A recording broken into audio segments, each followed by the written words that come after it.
Ever cut someone off and never looked back? Right, I did, if so. You ever get that kind of gut punch that doesn't come from a fight or a fall or a bill you weren't expecting, but from a family group chat notification at 9 in the morning on a Wednesday? That was me, standing barefoot in the kitchen with a half-drunk cup of coffee, watching the steam rise while my phone buzzed on the counter like it had something important to say. I picked it up, opened the message, and there it was, a photo. Smiling faces, salty hair, plastic red cups held high. My mother, my sister Heather, her husband Dan, the two kids I used to babysit when they were toddlers, even my Uncle Lou and his new wife, all lined up on the wraparound porch of my beach house in South Carolina. My house. And not one damn soul had thought to invite me. It wasn't the first time. I'd like to say it was a mistake, a misunderstanding, some minor communication breakdown. But no, it wasn't that at all. It never was. This was the third year in a row they'd gone down there without me, without a word, without a warning, as if I were the black sheep everyone had quietly agreed not to acknowledge anymore. At first, I had tried to excuse it. The first year, I was in the hospital recovering from surgery, and Heather said something like, "We figured you wouldn't want people around." The second year, I got a text from Mom 2 days after they'd already arrived that said, "Didn't think you'd be up for a big group this summer." I let it go. I told myself it wasn't personal. Maybe I was difficult sometimes. Maybe I said the wrong thing at Thanksgiving that one year. Maybe I made things awkward. But this time, no excuse. No emergency. No reason. I was healthy, available, and very much alive, and they were sitting on my porch in my chairs, drinking the wine I stocked there last August. And the kicker? My name was still on the Wi-Fi. Welcome home, Margie. Not even a shred of subtlety. I stared at the photo until my hand went cold around the coffee mug. Then I dialed my mother, and for a second, I actually believed she might say, "Oh my God, you weren't invited? That must have been a mistake." But no, she picked up on the second ring and sounded chipper, as if she hadn't just committed the family equivalent of a punch to the ribs. "Oh hey, honey," she said, too casually. "How are things?" I didn't waste time. "Mom, are you guys at the house?" There was a pause, not long enough to be guilt, just long enough to mean she was deciding how much of the truth to offer me. "We are, yes. Heather suggested we come early this year." I didn't realize. "I didn't think you'd want to come. You usually don't." "I usually don't?" I repeated, and I felt my voice catching on something sharp in my chest. "When exactly did I say that?" She sighed, and it was the kind of sigh that's meant to end a conversation rather than invite one. "Let's not start this again, Margie. Heather said you've been distant lately. That you didn't respond to the group texts about planning." "Group texts?" I scrolled.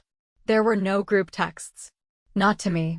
Then it hit me, the family chat must have changed. Without me. They'd made a new one. Probably called something nauseating like Beach Crew or Sun and Fam. I suddenly felt a white-hot anger settle in my stomach like cheap whiskey, burning through every memory of every time I'd swallowed my pride for the sake of keeping peace. The cookouts I'd hosted. The repairs I'd paid for. The holidays I spent smiling through gritted teeth while Heather made her little side comments about how some people didn't know when to let things go. I ended the call before I said something I couldn't take back. I wasn't going to argue, wasn't going to beg. I'd done enough of that in my life, and the truth was, they didn't care whether I showed up or not. They never had. Not since Dad died, and the only person who truly saw me, who understood me, was gone. I had tried to keep that house open, welcoming, the way he would have wanted. I let them use it even though it was left to me in the will. I said nothing when Heather treated it like her own summer getaway, inviting her friends, her in-laws, her kids' friends. I even looked the other way when she installed that awful driftwood art piece in the living room without asking me. I let all of it slide. Until now. I went to my bedroom, opened the top drawer of my old oak dresser, the one Dad built by hand when I was 16, and there they were, still hanging on a thick blue lanyard, the master keys. One for the main door, one for the back, one for the tool shed, and a tiny one for the mailbox they probably hadn't checked all week. I held them in my hand and realized something I should have accepted a long time ago. I didn't owe them anything. Not my silence, not my kindness, and definitely not a free place to stay while they laughed behind my back. But here's the question I've been sitting with since that morning, and maybe you can answer it better than I can. How many times can a person be excluded before they finally exclude everyone else? And when they do, does that make them cruel? Because that's what I did. I took the keys back. I drove down to the house, waited until the right moment, and walked straight up the steps while they were out on the beach. I sat in the living room for hours, listening to the ceiling fan spin, watching the tide roll in and out through the window, waiting for them to come back. And when they did, I stood up, looked them each in the eyes, and said the 10 words I'd been rehearsing for the past 3 years. You need to pack your things and leave. Tonight. The silence that followed was delicious. Shocking. Almost funny. Heather opened her mouth like she wanted to fight me on it, but even she couldn't find a lie big enough to cover what they'd done. And Mom? She just stared at me like she couldn't decide whether to scold me or hug me. But she didn't do either. I walked out before they could say a word. But as I reached the end of the porch, I heard a voice, small, hesitant, behind me. Aunt Margie. It was Katie, Heather's daughter, 16 and smart enough to know something was wrong. She stepped onto the porch alone, looked at me like she didn't know which side she was supposed to be on. I just wanted to say, she looked back at the house, then back at me. You should know why Mom didn't want you around. It's not what you think. And just like that, the door to the past cracked open. And behind it, something ugly was waiting. The drive down to the beach house wasn't fast, but it didn't need to be. I took the long way, partly out of habit, partly because I needed time to think, and partly because I didn't want to show up with the kind of rage that makes you reckless. I wasn't looking to explode or make a scene.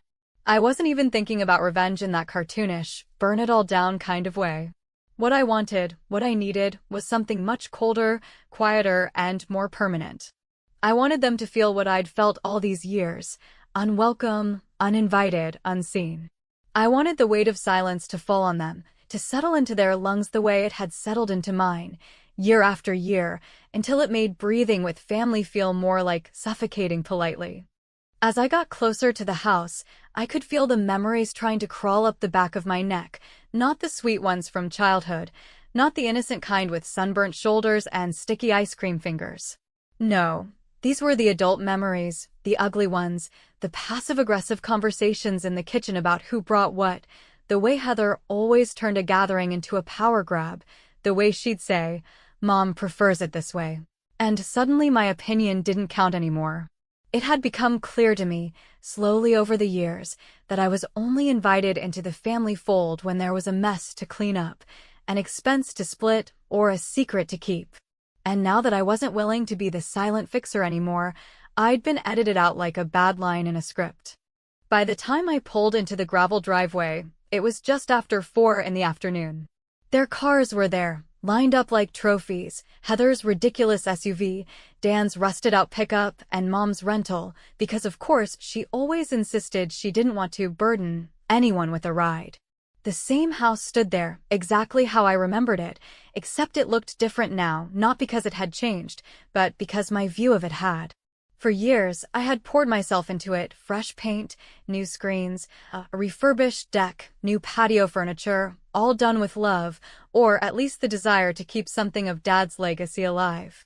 But they had used it like a free Airbnb with no checkout policy, turning it into a shared family shrine while slowly writing me out of the picture. I didn't knock when I walked in. I used my key, the original one, the one only I had, and I opened the door with the calm, deliberate motion of someone who owns every brick and board under her feet. The house was quiet, and I guess they were down on the beach, probably drinking cheap wine from plastic tumblers and arguing over which playlist to connect to the Bluetooth speaker. I sat down in Dad's old recliner and took a long look around, at the photographs Heather had rearranged last summer without asking, at the decorative shells that didn't belong to us, at the new family rules. Sign sheet hung in the hallway like this was a rented cottage on the coast instead of the one place I had left that still felt like mine. For a moment, I let myself feel what I hadn't allowed in a long time, not anger, but grief. Grief for a family that never really knew how to love fairly, for a sister who had always seen me as a threat instead of a partner, and for a mother who had never stood up for me, even when the facts were clear. I thought of all the times I had deferred, stepped aside, made peace, swallowed the bitterness. And I thought of how none of it had earned me a seat at the table, only a polite silence and 1,000 little omissions. The sun had started to dip lower in the sky when I heard the first voices coming up the path, Heather's laugh, shrill and performative, then Dan's gruff voice, and finally the chatter of the kids. They climbed the steps with the ease of people who thought they belonged, and when Heather pushed open the door and saw me sitting there, the look on her face was nothing short of priceless. Not fear, not surprise exactly, but something more dangerous, irritation. Like I'd inconvenienced her by existing. "Margie," she said, her voice going up at the end like she'd just discovered a stranger on the couch. What are you doing here?" I didn't answer her right away. I wanted her to feel the weight of the moment, to feel the silence like a door slowly closing in her face. I stood up, looked her dead in the eye, and said the words as calmly and clearly as I could manage. "I need you all to pack up and leave. Tonight." The kids froze. Dan looked like he thought it was a joke. Mom walked in just then, stopped mid-step, and blinked like she couldn't quite process what she was seeing. But Heather? She stepped forward, arms crossed, already gearing up for one of her monologues. "Wait a minute," she said, laughing a little, like she always did when she thought she was about to outsmart someone. "You can't just show up and kick everyone out. We've been planning this trip for weeks." The kids were really looking forward to it. I tilted my head slightly, the way Dad used to when someone insulted his intelligence. "You've been planning it for weeks. Without me. Without even telling me. In a house that legally belongs to me. And now you're surprised that there are consequences." Dan stepped in then, his voice trying for reason. "Come on, Margie. Don't make this into a big thing. It's family. We can talk this out." But there was nothing left to talk about. They had made a choice over and over again, and I had finally made one too. "This isn't a punishment," I said, and I meant it. "This is a boundary. Something you all never seem to understand." Mom looked hurt, of course. She always did. Her specialty was that fragile kind of disappointment that made everyone feel guilty except the ones who caused the mess. "I wish you wouldn't do this," she said softly, not looking at Heather. "It's just going to make things harder." "For who?" I asked, and she had no answer. They didn't argue much after that. I think something in my face told them I wasn't bluffing. They packed in silence, the way people do when they know they've lost something they didn't even bother to defend properly. Heather muttered under her breath a few times, and I caught Mom shaking her head as she folded towels into a duffel. But I didn't speak again. I didn't need to. It was nearly midnight when the house was quiet again. I stood alone on the porch, listening to the waves crash gently against the shore, and I felt a stillness I hadn't known in years. That's when I heard the screen door creak behind me, followed by soft footsteps. It was Katie. She hesitated, holding something in her hand, a shell, I think, and looked up at me like she was working up the courage to say something she knew she shouldn't. "Aunt Margie," she said in a low voice, glancing back toward the driveway where the others were loading the last bags. "You really don't know what happened, do you?" I raised an eyebrow, not sure what she meant. She swallowed hard, and the way she looked at me, with something like pity, made my stomach drop. "Mom didn't leave you out because she forgot or because she was mad. She did it because she's scared of what you'll say if you find out." "Find out what?" I asked, but Katie was already walking away. She turned back for just a second and said, "It's not about this trip. It's about the fire. She just doesn't want you to remember." And just like that, the ground under me shifted. Because I had forgotten. Or maybe I'd just buried it deep enough to survive. But now it was starting to come back. And I had the sinking feeling that what I remembered next was going to change everything. I didn't sleep that night, not even a minute, and it wasn't just the unease of confrontation or the shock of seeing my own family carry their things out of my house like strangers retreating from a crime scene. It was that sentence Katie had whispered, almost like a warning, almost like a confession, the one that now played on a loop inside my head, gnawing at the thin layer of calm I had managed to wrap around myself. "It's about the fire. She just doesn't want you to remember." The thing about suppressed memories is that they don't stay buried forever. They live in the cracks, in the quiet, in the details you think you forgot, but that come rushing back the moment someone lights the right fuse. I had tried to forget about the fire, or maybe I had convinced myself it wasn't worth digging into, not because I didn't care, but because I had spent so many years trying to maintain peace that I no longer knew how to recognize injustice unless it screamed in my face. And that fire, that ugly, chaotic mess that no one had really talked about since it happened, had been one of the last nails in the coffin of whatever family bond one thought we had. It was over 15 years ago, on the weekend of Heather's 30th birthday, when the family had gathered at the lake cabin, not the beach house, but the old one our grandparents left us in the Smoky Mountains. The one Dad always said needed too much work but couldn't bear to sell. I remember being reluctant to go that weekend, not because I didn't want to celebrate, but because Heather had already started showing signs of her need to dominate everything. She had chosen the guest list, picked the menu, decided the decorations, and, without asking, claimed the master bedroom, the only one with a lock, even though I had planned to sleep there with our aging father who needed the private bathroom. When I brought it up, she laughed, kissed me on the cheek, and said, "Oh, come on, Margie. You're not still playing the martyr, are you?" I let her win, I always did, and took the pull-out couch in the den, which I shared with the dog, the laundry, and two of her drunk college friends who didn't know how to whisper after midnight. That first night, there was drinking, music, and a lot of yelling, not the angry kind, just the kind that comes from people who don't know how loud they've gotten. At some point, Heather brought out a bottle of peach schnapps and started pouring shots like we were 21 again. I watched from the corner, holding a glass of water, because I knew what was coming, and I knew how she got when she drank too much. Around 2 in the morning, someone lit a bonfire in the pit near the back of the house, which wasn't unusual, except that the firewood had gotten damp in the rain and someone, maybe Heather, maybe one of her friends, decided to pour lighter fluid to get it going. The flame surged fast and high, almost too high, and I remember someone squealing with excitement like it was a party trick. I went inside, fed Dad his nighttime meds, helped him into bed, and came back out to find the fire already dying down. That should have been the end of it. But at some point between then and dawn, while most people were passed out in lawn chairs or curled up on rugs like feral cats, something inside the cabin caught, maybe a spark, maybe a cigarette, maybe the half-melted candle Heather left near the wooden window frame. The smoke alarms didn't work. They'd been disconnected the year before because they kept going off when anyone used the fireplace. By the time I smelled the smoke, it was already in the walls. I screamed, shook people awake, dragged bodies out onto the lawn. Nobody died, thank God, but the cabin was gutted by mourning, blackened beams, scorched furniture, waterlogged floors from the fire hoses. It was a ruin.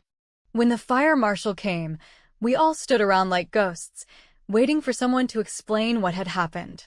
Heather was pale, quiet, not hungover, stunned. And then, slowly, the whispers began.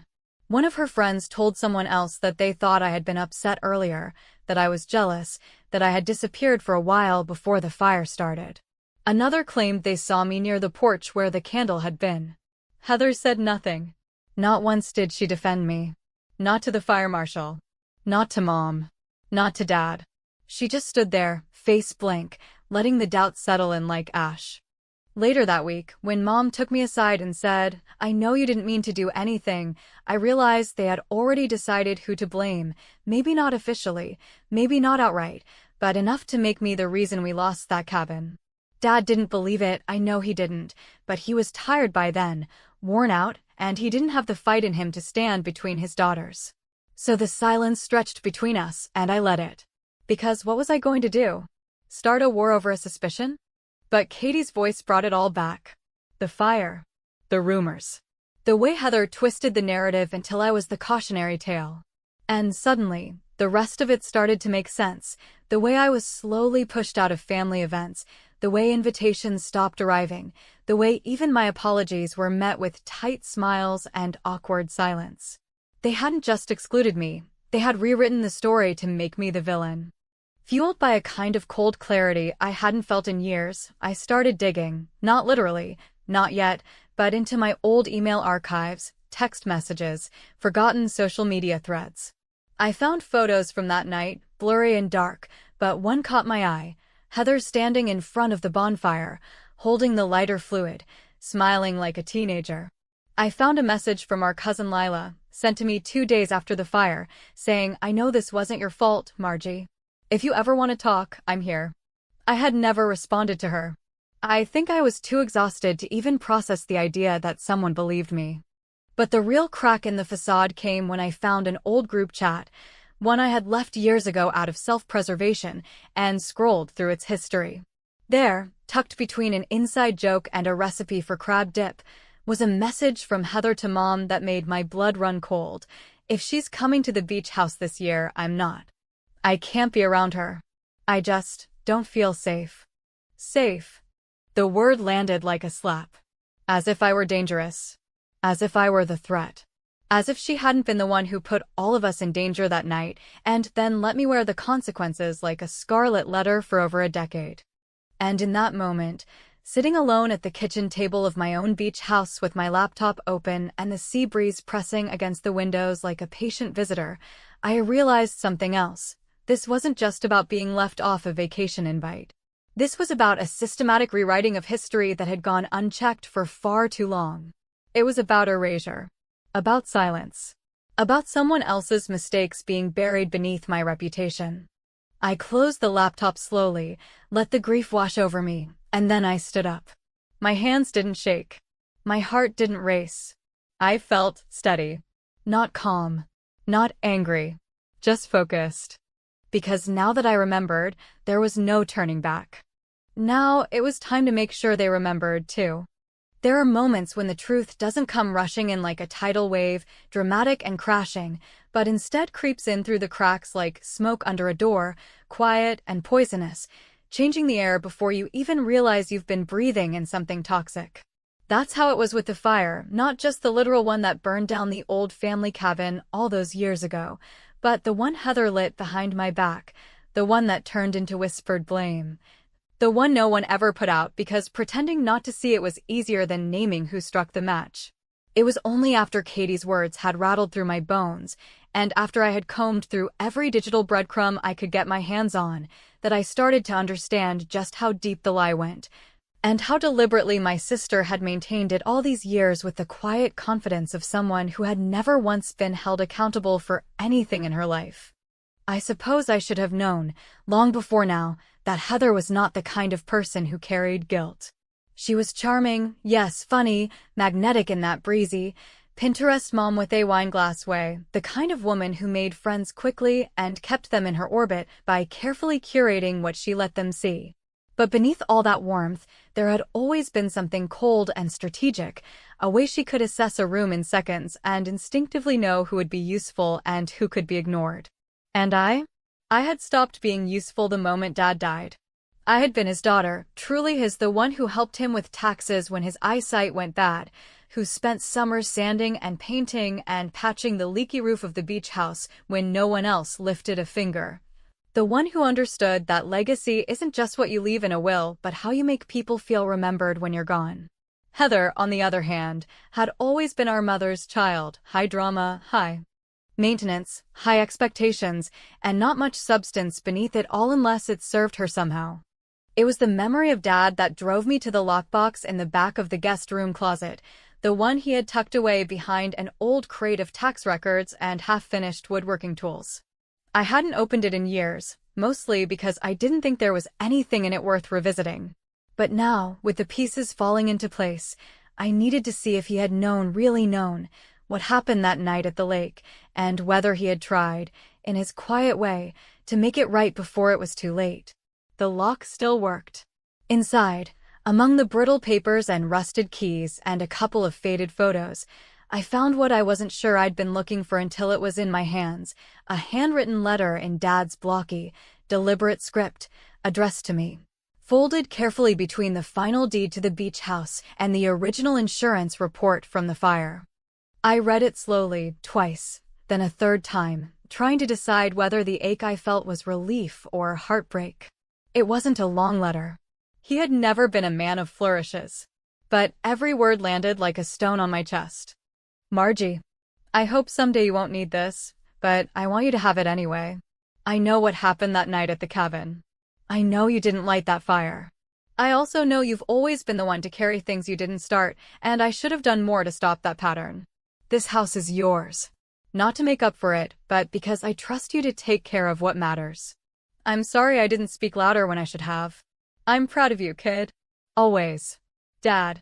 It hit me all at once, the way he had left the house to me, not because I was the oldest or because I needed it more, but because it was his way of reclaiming a truth that everyone else had buried under convenience and denial.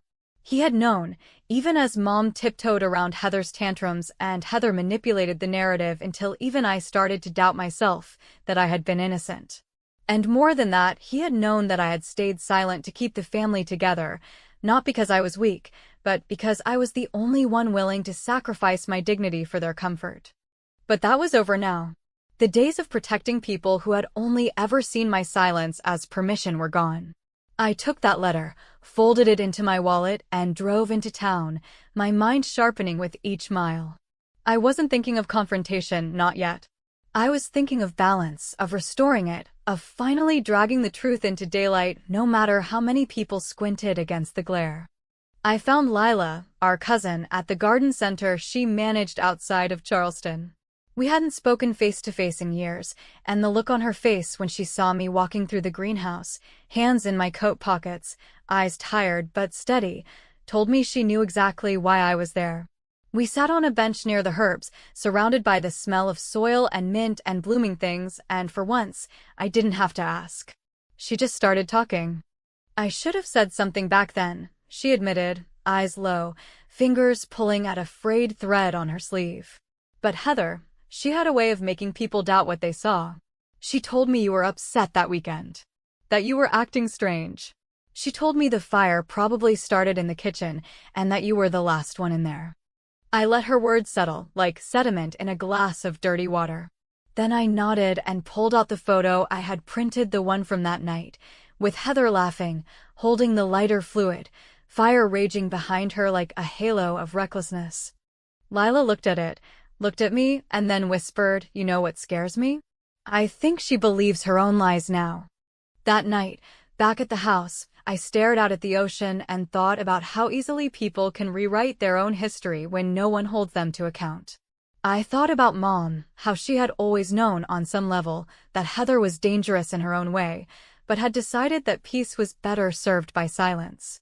And I thought about Katie, a teenager already brave enough to speak the truth her mother had spent decades avoiding. It made me wonder what kind of woman she would become, and what kind of example I had just set for her. I didn't know what I was going to do next, not exactly. I knew Heather would come, sooner or later, once word got out that I had been asking questions, talking to people, unearthing the past she had spent years trying to bury beneath family brunches and birthday cakes. But I wasn't afraid. Not anymore. Because now I had the truth, not just the facts, but the shape of it, the weight of it, the quiet power it held when you finally stopped trying to hide it. And when Heather came to face me, as I knew she would, I was going to give her something she'd never given me: honesty, unflinching, and unapologetic. And when I was done, I wasn't going to ask for forgiveness or permission. I was going to let her sit in the ashes of her own lies. She came just after noon, as if arriving in broad daylight might shift the optics in her favor, as if she thought sunlight could do what years of gaslighting couldn't: erase what had finally been unearthed. I saw her car before I saw her face, the oversized white SUV crawling up the gravel drive like it was rehearsing for a magazine spread, clean and polished and full of unearned confidence. She parked right in front of the steps like she still belonged here, like she still believed that if she smiled just wide enough, if she spoke just warmly enough, if she pretended just hard enough, she could still convince the world and me that she was the one who had been wronged. I didn't open the door. I waited on the porch, not because I was trying to be dramatic, but because I didn't want her walking into my space with that same smug entitlement I'd watched her weaponize since we were kids. I wanted her to see me standing in the open air, not hiding, not shrinking, not apologizing for the first time in years. And when she stepped out of the car, sunglasses perched too carefully on the bridge of her nose, lips tight with whatever version of control she still thought she held. I stayed silent. I gave her the floor. I let her make the first move. Because now I didn't need to say anything to take the power back. I already had it. Heather didn't say hello. She didn't ask if she could come up. She didn't even try for the kind of passive-aggressive charm she usually deployed to soften the blow before she tried to cut you to size. She just crossed her arms, looked at me like she had just discovered a leak in a pipe she didn't know existed, and said, "So, is this your big moment? You finally get to be the victim." I didn't blink. I didn't even flinch.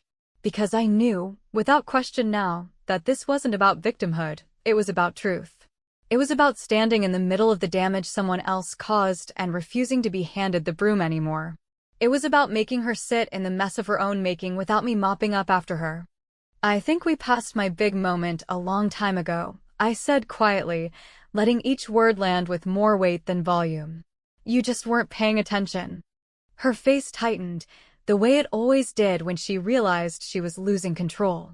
She took a few steps closer, the heels of her designer sandals crunching against the gravel, and I could see her mind working in real time, calculating angles, assembling a version of herself she thought might still work on me. "You're blowing everything out of proportion, Margie. It was a family vacation. We've all been under a lot of stress, and you've been distant. That's all. And now, all of a sudden, you're pulling out letters and pictures like we're in some courtroom drama." I raised my eyebrows, not in disbelief, but in the quiet acknowledgement of how far she'd go to maintain her narrative.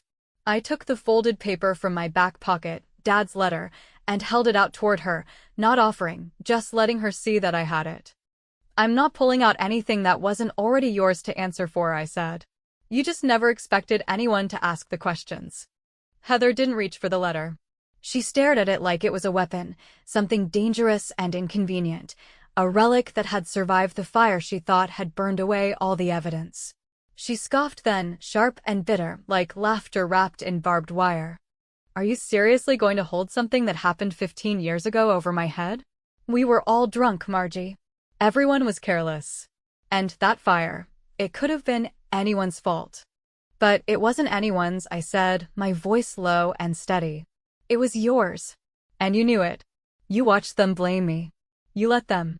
You watched Mom choose to believe you because it was easier than confronting what kind of daughter you really are. And then you spent the next decade making sure everyone else believed it too." She stepped back, folding her arms tighter now, suddenly smaller despite all her height and posture and tailored linen. And for the first time, I saw something flicker behind her eyes, not guilt, not sorrow, but fear. The kind of fear that comes when someone who's built their power on silence realizes the silence is gone. "You don't get to act like the saint now," she snapped. "You kicked your whole family out. You humiliated us. You're out here playing the victim and the executioner." I nodded slowly, not because I agreed, but because I understood the irony. Maybe I am. Maybe I am the cruel one now.